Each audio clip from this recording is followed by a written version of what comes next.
Channel को subscribe करना ना भूलें और हमारे ताज़ा वीडियो सबसे पहले देखने के लिए बेल आइकन को दबाएं।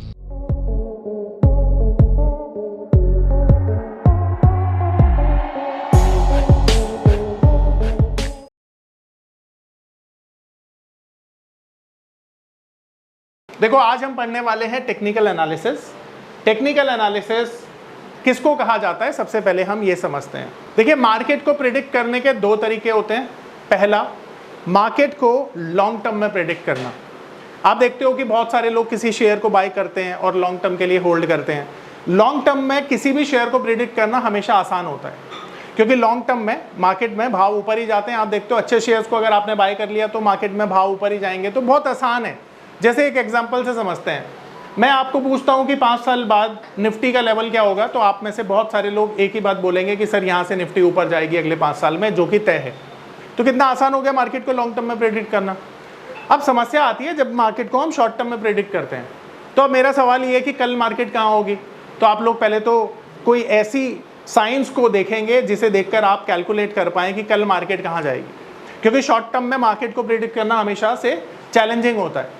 तो इस चैलेंज को आप कम करने के लिए क्या करते हैं, टेक्निकल एनालिसिस का यूज करते हैं। तो टेक्निकल एनालिसिस का यूज कौन करता है, जो शॉर्ट टर्म में मार्केट को प्रिडिक्ट करता है। अब ये शॉर्ट टर्म में मार्केट को प्रिडिक्शन कैसे किया जाता है, तो इसके लिए हम टेक्निकल चार्ट का यूज करते हैं। अब टेक्निकल चार्ट कैंडलस्टिक से मिलकर बनने वाला एक चार्ट होता है, जो हमें बताता है कि मार्केट यहाँ से शॉर्ट टर्म में कहाँ जाएगा। तो आप टेक्निकल का यूज कब करते हो, जब शॉर्ट टर्म में आपको मार्केट प्रिडिक्ट करनी होती है। अब इसकी शुरुआत कैसे हुई, इसे समझते हैं।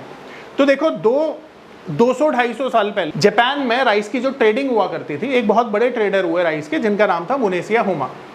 उन्होंने राइस ट्रेडिंग के लिए कैंडलस्टिक को डेवलप किया और प्राइस को प्रेडिक्ट करने के लिए इसका यूज करने लगे। धीरे धीरे ये साइंस अमेरिका तक गई और अमेरिका में जो चार्ल्स डाउ साहब थे, उन्होंने इसे फाइन ट्यून किया और दुनिया में इसका यूज को बढ़ाया। फिर 1990 में स्टीव करके एक ट्रेडर हुए, जिन्होंने इसको और फाइन ट्यून किया और दुनिया के सामने लेके गए, और तब से मैक्सिमम जो ट्रेडर होते हैं इसका यूज़ करते हैं। और आज के समय में आप देखते हो कि ज़्यादा से ज़्यादा ट्रेडर जो होते हैं वो टेक्निकल एनालिसिस को ही फॉलो करते हैं और अपनी प्रेडिक्शन करने के लिए इसका यूज़ करते हैं। तो हम टेक्निकल एनालिसिस सीखेंगे ताकि हम शॉर्ट टर्म में मार्केट कहाँ जाए इसको प्रिडिक्ट कर पाएँ। अब टेक्निकल ऐसा नहीं है कि शॉर्ट टर्म में केवल प्रेडिक्ट करता है कि मार्केट कहाँ जाएगी, इसे लॉन्ग टर्म के लिए भी आप यूज कर सकते हैं, पर लॉन्ग टर्म के लिए इसका लिमिटेड यूज होता है। ठीक है। अब एक और चीज जो मैं आपके सामने रखना चाहूंगा वो ये कि आप कितनी सक्सेसफुल चार्टिस्ट से अगर मिलेंगे ना, तो आप उनसे पूछेंगे कि आप मार्केट को कैसे प्रेडिक्ट करते हैं, तो वो आपको बोलेंगे कि मार्केट ना हमें खुद बता देती है कि वो कहाँ जाने वाली है। ऐसा कई लोगों के मुंह से आप सुनेंगे। कई लोग ऐसा भी बोलते हैं कि जी हम चार्ट से ना बातें करते हैं, कई बार आप सुनेंगे। तो चार्ट से कैसे आप बात कर सकते हो, यानी कि अगर चार्ट से आप बातें कर सकते हो तो इसका मतलब है इसकी एक भाषा होती है, और मैं अग्री करता हूँ कि चार्ट की एक भाषा होती है।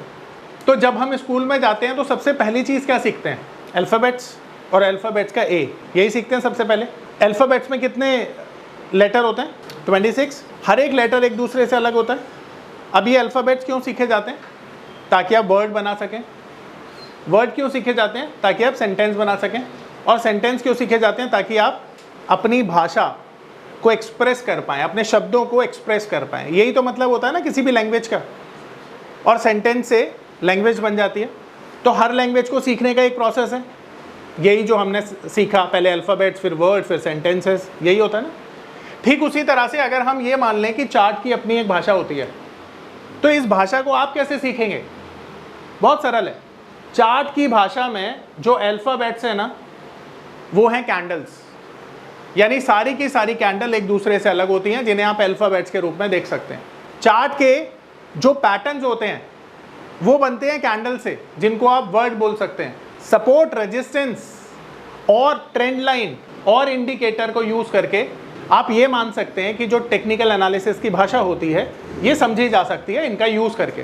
तो हम ये मान सकते हैं कि जिस तरह से आपको किसी भी लैंग्वेज सीखने के लिए अल्फ़ाबेट्स, वर्ड्स, सेंटेंस की ज़रूरत होती है, चार्ट की भाषा सीखने के लिए आपको कैंडल्स, आपको पैटर्न्स, सपोर्ट, रेजिस्टेंस और इंडिकेटर की ज़रूरत होगी। और इन सभी को यूज़ करके आप भी चार्ट की भाषा सीख सकते हैं। और जब चार्ट की भाषा आप सीख लेंगे तो क्या होगा, आप भी चार्ट से बातें कर पाएंगे। चार्ट आपको बता देगा कि मार्केट ऊपर जाने वाली है या नीचे जाने वाली है। तो आज इसी चार्ट की भाषा हम सीखने वाले हैं और शुरू करते हैं हम टेक्निकल का सबसे पहला टॉपिक, ठीक है, जिसे हम बोलते हैं कैंडल। अब देखिए, मैं आपके सामने ना एक कैंडल ड्रॉ करूंगा और ये जो कैंडल है ये आपको प्राइस एक्शन के बारे में बताएगी। तो सबसे पहले आपको पता है कि सुबह जब मार्केट खुलती है 9:15 पर, तो ये मार्केट का कोई भी एक ओपन प्राइस होता है ना, उस प्राइस को हम मान लेते हैं 100 रुपीज़, ठीक है। इसके बाद मार्केट में एक हाई लगता है। हाई तो किसी भी टाइम फ्रेम में लग सकता है, कोई दिक्कत नहीं है। तो हम मान लेते हैं कि मार्केट ने एक हाई लगाया होगा, मान लेते हैं हम एग्जांपल के तौर पर 105 का वो लेवल है। मार्केट ने एक लो प्राइस भी लगाया होगा, मान लेते हैं ये है 97 रुपीज़ का, और मान लेते हैं मार्केट ने एक क्लोजिंग भी दिया है, यानी क्लोज भी हुआ है, और वो हुआ है 105 पर। अब यहाँ पर क्लोजिंग टाइम कितना है, ये दोनों टाइम हमें पता है। हाई लो जो है किस टाइम लगेगा हमें नहीं पता, पर दिन के दौरान ये इन्फॉर्मेशन टेक्निकल चार्ट पे आप देख सकते हैं। अब ये चीज़ें नॉर्मल है ना, डेली हमें नजर आती है। अब जो आप ये प्राइस एक्शन देख रहे हैं ना, इसी से टेक्निकल कैंडल का फॉर्मेशन होता है। तो मैं आपको एक टेक्निकल कैंडल का फॉर्मेशन बताता हूँ यहाँ पर, और बाकायदा मैं एक कलर का यूज़ करूँगा इसे दिखाने के लिए। अब आप देख रहे हैं कि ये एक कैंडल मैं आपके सामने बना रहा हूँ यहाँ पे, करेक्ट है। अब आप देखेंगे कि ये जो कैंडल है ना, सबसे पहले हम इसे डिफाइन करते हैं, ये बनती कैसे है, ये होती क्या है। ये देखिए, कैंडल का ये जो पोर्शन है ना, जिसे मैं अभी हाईलाइट कर रहा हूँ, इसको बोला जाता है बॉडी ऑफ द कैंडल। ये जो लाइन दिख रही है ना आपको ऊपर नीचे, शाबाश, इसे बोला जाता है विक। ये जो ऊपर वाली विक है ना, इससे हमें पता चलता है कि दिन के दौरान मार्केट ने क्या हाई लगाया है। और ये जो नीचे वाली विक है ना, इससे पता चलता है डेज लो।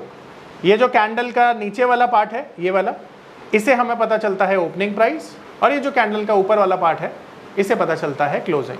तो कैंडल का फॉर्मेशन इस तरह से किया जाता है। अब यहाँ पर एक कैंडल ना मार्केट की साइकोलॉजी के बारे में बताती है।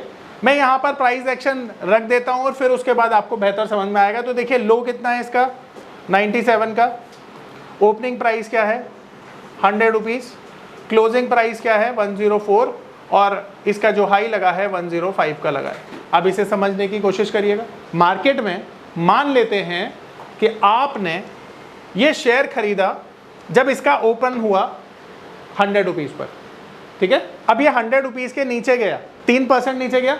3% नीचे जाने के बाद बहुत सारे लोगों ने इसे यहाँ भी खरीदा होगा, और कई लोगों ने स्टॉप लॉस लेकर एग्जिट कर दिया होगा। दोनों पोजीशन हो सकती हैं, कोई दिक्कत नहीं है। पर अब आपको ये देखना है कि अगले दिन मार्केट कहाँ जाएगी। देखो, नॉर्मली आप फ्यूचर को प्रिडिक्ट करने के लिए कैंडल का यूज़ कर रहे हो ना, तो जब ये कैंडल पूरी बन जाएगी तो आप इसके बाद क्या होगा उसका अंदाज़ा लगाओगे, यानी उसको प्रिडिक्ट करोगे। पास्ट में जो हो गया उसे थोड़ी आप प्रिडिक्ट करने वाले, वो तो हो गया। अब फ्यूचर में प्रिडिक्शन करने के लिए आप क्या करोगे, इसकी साइकोलॉजी को पकड़ोगे। तो अब ध्यान से समझना, मैं मान लेता हूं किसी इंसान ने यहाँ पर, किसी ट्रेडर ने यहाँ पर 97 रुपीज़ के लो के पास ये शेयर खरीदा, और इसने हाई लगाया 105 रुपए का। 105 रुपए के बाद कुछ लोग ऐसे रहे होंगे जिन्होंने इंट्राडे में काम किया होगा, उनकी पोजीशन कट गई होगी, और इसने जो क्लोजिंग दी है वो दी है 104 रुपए की। अब यहाँ पर ये समझिए कि ज़्यादातर लोग जिन्होंने 97 पे खरीदा था वो स्टिल इस पोजीशन को होल्ड करते हैं। आ रही बात समझ में? तभी तो 104 की क्लोजिंग हुई है। अगर यहाँ पर प्रॉफिट बुकिंग आ जाती तो मार्केट और नीचे जाता। पर दिन के दौरान जब हाईएस्ट पॉइंट के पास जाकर क्लोजिंग आती है तो इसका मतलब है कि ये जो कैंडल है इसकी साइकोलॉजी कैसी है, बुलिश है। मेरी बात समझ में आ रही है? इसे प्रैक्टिकली समझिए। आपने 97 पे कोई शेयर खरीदा, अब आप इसे होल्ड कर रहे हैं। तो जब होल्ड कर रहे हैं तो क्यों होल्ड कर रहे हैं? क्योंकि आपको लगता है कल भी ये ऊपर जाएगा, इसीलिए तो होल्ड कर रहे हो। तो अगर आप होल्ड कर रहे हो तो प्राइस नीचे जाएगा क्या? नहीं, नीचे तो तब जाएगा ना जब आप प्रॉफिट बुक करोगे, शेयर को सेल करोगे, तभी तो नीचे जाएगा। तो जब प्राइस हाईएस्ट लेवल के पास जाकर बंद होता है तो इसकी साइकोलॉजी क्या होती है कैंडल की? बुलिश। तो अगले दिन मार्केट कहां जाएगा? आगे जाएगा, ऊपर जाएगा। तो एक कैंडल आपको एक मानसिकता के बारे में बता रही है कि ट्रेडर क्या सोच रहा है, मार्केट का डायरेक्शन क्या हो सकता है। ये सारी साइकोलॉजी एक कैंडल से पता चल रही है, नहीं चल रही? आ रही बात समझ में? अब मैं इसे और आसान कर देता हूं। अब यहाँ पे तो ये समझ में आया। अभी कैंडल का फॉर्मेशन कैसा हुआ मैं लाइव तो दिखाने वाला हूं आपको, बट यहाँ पर बताता हूँ। देखो मार्केट में क्या होता है, मार्केट में बायर सेलर दोनों होते हैं, हमेशा इंटैक्ट रहते हैं। तो प्राइस है 100 रुपये मान लेते हैं, प्राइस है 97, प्राइस है 104, प्राइस है 105। ये हमने कैंडल में लिखा था। अब दोनों ही पोजीशन में क्या होगा, सेलर भी अवेलेबल होगा और बायर भी अवेलेबल होगा, दोनों ही केस में। अब ध्यान से समझना, देखो मान लेते हैं अगर कोई सेलर 97 के भाव पर सेल करता है किसी शेयर को, तो बायर कितने प्राइस पर बाय करेगा, 97 पर, तो प्राइस क्या होगा 97। जहां पर लास्ट ट्रेड हुआ है ना, जिस प्राइस पर, उसे कहते हैं एलटीपी, लास्ट ट्रेडेड प्राइस, वही मार्केट में आपको सीएमपी के तौर पर, करंट मार्केट प्राइस के तौर पर दिखता है।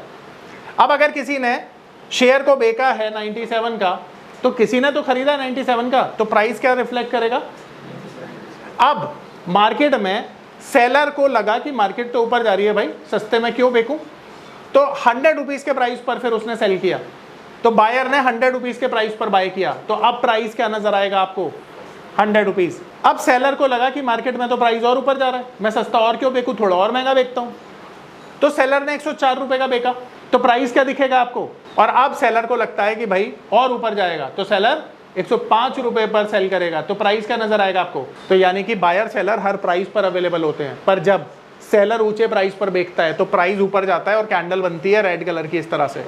आ रहा है समझ में। कैंडल का फॉर्मेशन कब होता है, जब सेलिंग हाई प्राइस पे होती है और बाइंग भी कंटिन्यू होती रहती है, समझ रहे हो। अब यहां पर एक चीज समझो, यहां पर 105 रुपए का हाई लगा था और यहां पर 97 का लो लगा था। जब लोअर लेवल से ना बाइंग आती है तो ये विक बनती है, और जब प्रॉफिट बुकिंग आती है ऊपर से तो ये विक बनती है। तो ऊपर वाली विक किस वजह से बनती है, प्रॉफिट बुकिंग की वजह से, और नीचे वाली विक कब बनती है, लोअर बाइंग की वजह से। आ रहा है समझ में, इसकी वजह से ये विक बनती है। और बॉडी किसकी वजह से बनती है, हायर बाइंग की वजह से। देखो यहाँ पे बाइंग हो रही है ऊपर के लेवल पे, तो बॉडी भी बन जाएगी।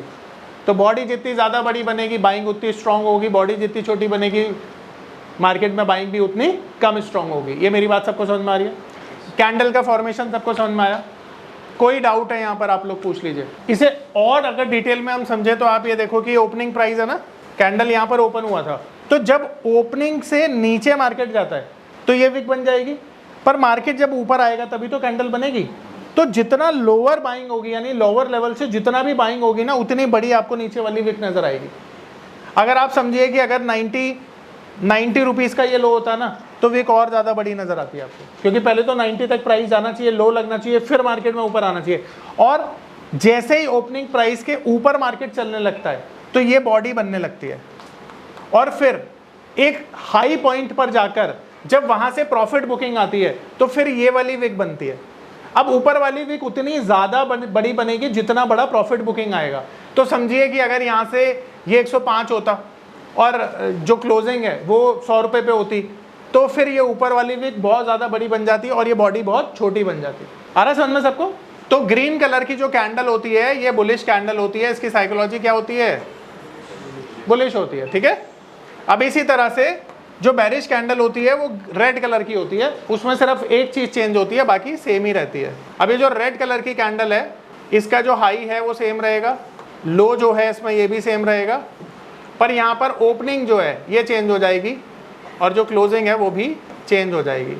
तो यहाँ पर मार्केट जब नीचे जाता है ना, ओपनिंग से नीचे जाता है, तो ये कैंडल बनती है, ठीक है। तो यहाँ पर ये डेटा चेंज हो जाता है बस। तो अब यहाँ पर हम इसे प्राइस एक्शन में समझते हैं, तो देखिए आपको समझ में आ जाएगा। यहाँ पे देखिए इसकी ओपनिंग हुई 104 पर, इसने हाई लगाया, फिर ये नीचे आया और इसने 97 का लो लगाया, वहाँ से थोड़ी सी बाइंग आई और लो के पास जाकर ये क्लोज हुआ।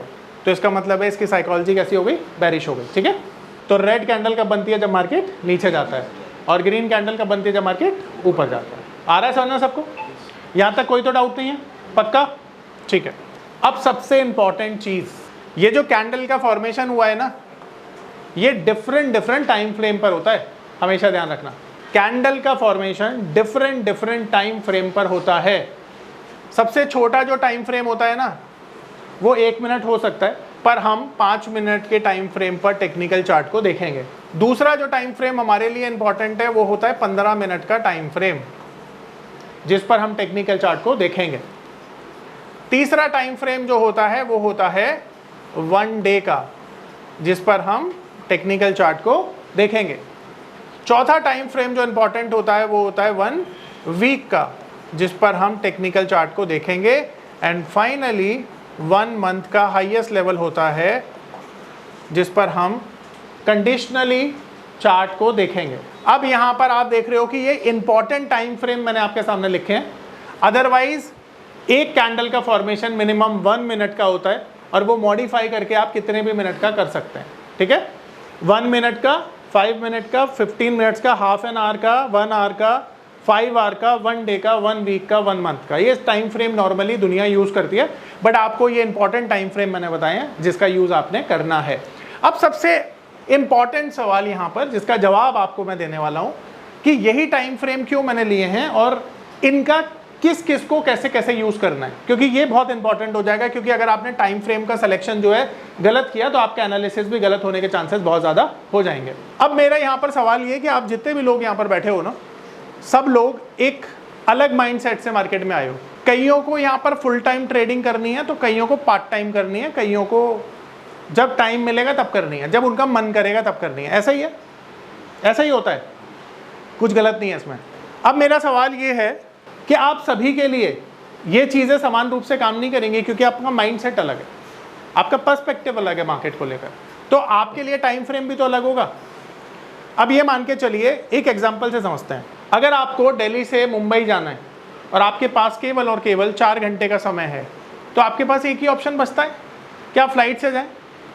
अगर आपके पास पूरे दिन का समय है तो आपके पास ऑप्शन ज़्यादा हो सकते हैं, आप फ्लाइट से भी जा सकते हैं और आप ट्रेन से भी जा सकते हैं, पर नॉर्मली आप पैसे बचाने के लिए ट्रेन से जाएंगे। पर अगर आपके पास 2 से 3 दिन का समय है तो अपनी गाड़ी से भी जा सकते हैं। अब ये चीज़ें मैं आपसे क्यों पूछ रहा हूँ, क्योंकि देखिए, जब आपके पास ट्रेडिंग के लिए जितना टाइम होगा उसी हिसाब से तो आप टेक्निकल चार्ट के टाइम फ्रेम का भी सिलेक्शन करेंगे। देखो, जिनके पास कम समय है, 1 या 2 घंटे ही निकाल पाते हैं डेली का, उनके लिए केवल और केवल ये 5 मिनट्स का टेक्निकल चार्ट है जो 1 या 2 घंटे निकाल पाते हैं, ठीक है। अब जिसके पास थोड़ा ज़्यादा समय है, जैसे मान लीजिए आपके पास 2 से 4 घंटे हैं, तो आपके लिए टाइम फ्रेम कौन सा रहेगा? 15 मिनट का। और अगर पूरे दिन फुल टाइम भी ट्रेडिंग कर रहे हैं तब भी आपके लिए 15 मिनट का ही जो टेक्निकल चार्ट है इंपॉर्टेंट है। अब अगर आपका टाइम फ्रेम है 10-12 दिन का कोई ट्रेड लेना है, 4-5 दिन के लिए कोई ट्रेड लेना है, तो अब आपके लिए टाइम फ्रेम है 1 डे का। आ रही है मेरी बात समझ में? अगर आपको 2 से 6 महीने का टाइम फ्रेम लेना है, यानी ट्रेड लेना है, तो आपके लिए ये 1 वीक का टाइम फ्रेम काम करेगा। और अगर आपको 2 से 5 साल के बीच में ट्रेड लेना है तो फिर आपको मंथली टाइम देखना पड़ेगा। यानी ये सारे टाइम फ्रेम हम अपनी ज़रूरत के हिसाब से सेलेक्ट करेंगे। मेरी बात समझ में आ रही है? अगर आप इंट्राडे ट्रेडर हैं तो आपके लिए 5 मिनट और 15 मिनट का टाइम फ्रेम। अगर आप थोड़ा पोजिशनल लेवल पे काम करते हैं तो 1 डे का टाइम फ्रेम। थोड़ा मिड टर्म में काम करते हैं तो 1 वीक का टाइम फ्रेम। और अगर आप थोड़ा और लॉन्ग टर्म में करते हैं तो आपके लिए मंथली टाइम फ्रेम होगा। अब इसका मतलब क्या है ये भी समझ लीजिए। 5 मिनट का जो चार्ट है, इसका मतलब है कि हर एक कैंडल का फॉर्मेशन 5 मिनट में होगा। जब कैंडल फॉर्म होगी प्राइस एक्शन से तो हर 5 मिनट में होगी।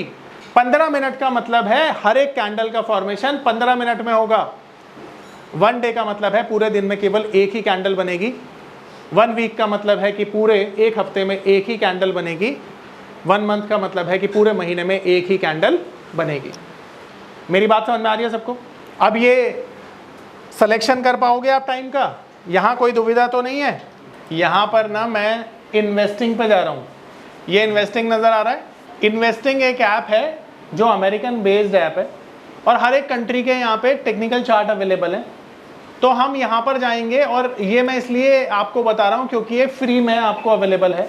अब फ्री में ये जो इन्वेस्टिंग ऐप है ये आपको टेक्निकल चार्ट दिखाएगा लाइव टाइम पे, यानी मार्केट का जो रियल टाइम होता है उसके हिसाब से ये आपको टेक्निकल चार्ट बताएगा। और यहाँ पर मैं आपको ये लगाना सिखाता हूँ, ठीक है। अब ये देख रहे हैं आप, इंडिया का मार्केट सेलेक्ट किया हुआ है, तो यहाँ पे आप सर्च भी कर सकते हैं, पर थोड़ी देर में अपने आप आ जाएगा। ये मैं नीचे जाऊँगा, यहाँ पे निफ्टी को मैंने क्लिक किया तो ये टेक्निकल चार्ट खुल जाएगा इसका।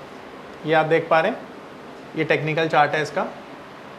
ये कैंडल्स यहाँ से आप लगा लीजिएगा, ठीक है। ये टेक्निकल चार्ट खुल गया, नज़र आ रहा है सबको।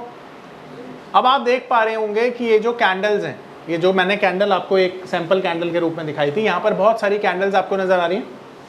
अब ये सभी कैंडल्स जो होती हैं ना, ये अलग अलग होती हैं। जैसे मैंने बताया था अल्फ़ाबेट्स में सब अल्फ़ाबेट्स एक दूसरे से अलग हैं, तो कैंडल्स भी एक दूसरे से अलग हैं। आ रहा है समझ में? अब मैं आपको दिखा रहा हूँ कि कैंडल का फॉर्मेशन कैसा होता है। तो ये मैं 1 मिनट के चार्ट पे आपको दिखाऊंगा ताकि जल्दी जल्दी कैंडल्स हमें मिलें। ये आप देख पाएंगे। अभी आप देखेंगे कि मार्केट में कैंडल्स का फॉर्मेशन कैसे होता है, यहाँ पर ध्यान से देखेंगे, ठीक है। अगर प्राइस ऊपर जाएगा तो कैंडल बनेगी ग्रीन और प्राइस नीचे जाएगा तो कैंडल बनेगी रेड। अब अगले 5 मिनट तक हम यही देखने वाले हैं, ठीक है। देखिएगा जरा।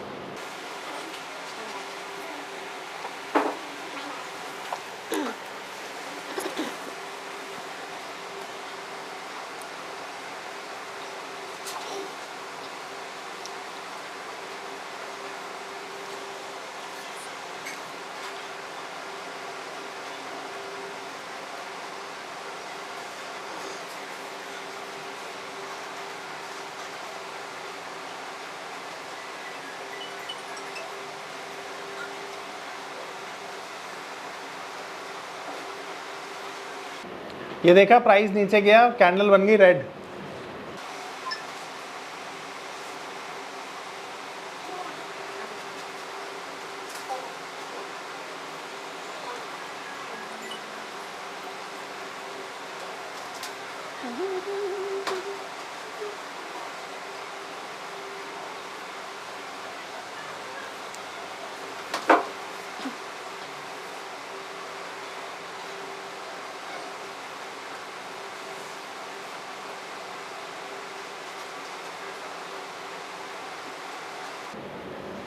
कैंडल का जो क्लोज होगा वो न्यू कैंडल को ओपन होगा। जी, ये कहीं भी हो सकता है सर, इसका कोई वो नहीं है। ओपनिंग गैप अप भी हो सकती है और नीचे से भी हो सकती है। अब आप लोग इसे ध्यान से देखिएगा। ये कैंडल में अभी तक विक छोटी है क्योंकि ओपन लो सेम है, यानी जहाँ से ये कैंडल की ओपनिंग हुई है वहीं से ऊपर चला गया, यानी साइकोलॉजी इस कैंडल की बुलिश है अब तक। आप देख पा रहे हो, ये देखो सुपर बुलिश है। यहाँ पर इस कैंडल पे कोई भी सेलर नहीं आया, तो कैंडल की विक कैसे बन रही है देख पा रहे हो, और बॉडी कैसे बन रही है ये भी समझ में आ रहा है सबको। ये देखो,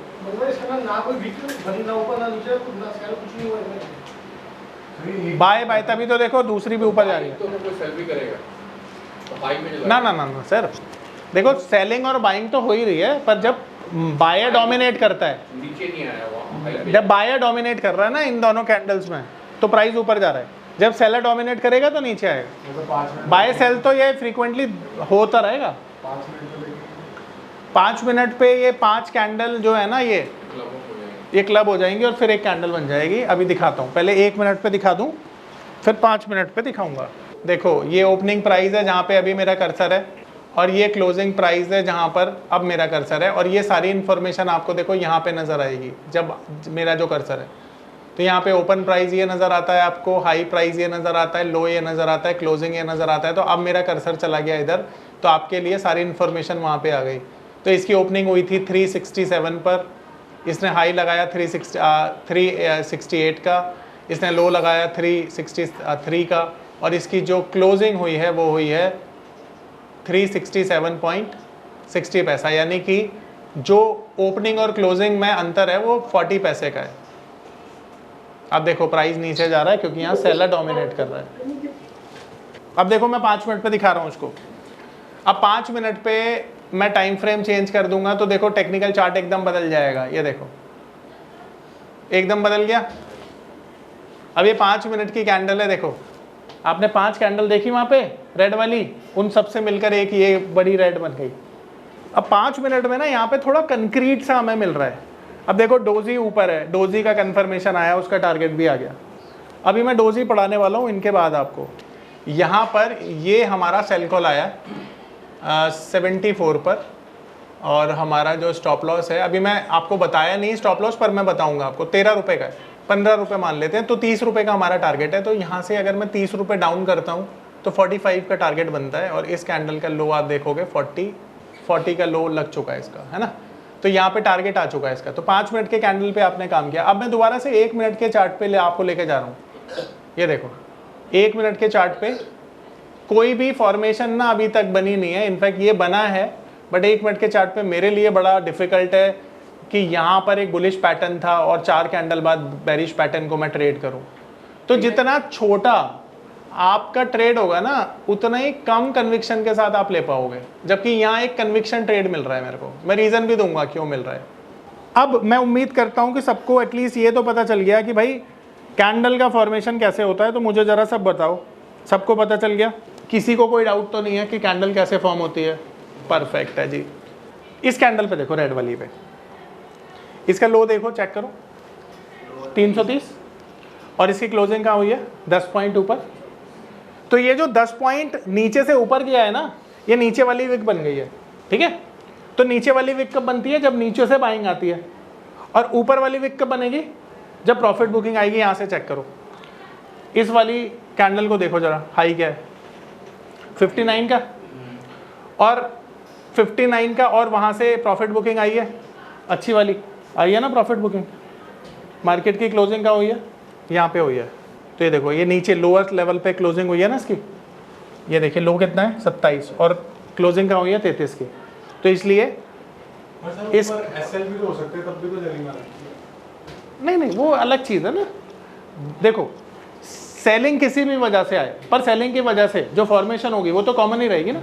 ये समझ रहे हैं अभी हम? आए समझ? नहीं आया तो दोबारा समझाऊंगा मैं, वो वाली बात नहीं है। नहीं सर, आ गया। पक्का? मेरा नाम है अतुल। मैं एक नामी होटल में मैनेजर के तौर पर जॉब करता था। मार्च 2020 में लॉकडाउन के दौरान मेरी जॉब चली गई। उसके बाद मुझे घर चलाने और बच्चों के भविष्य की चिंता होने लगी।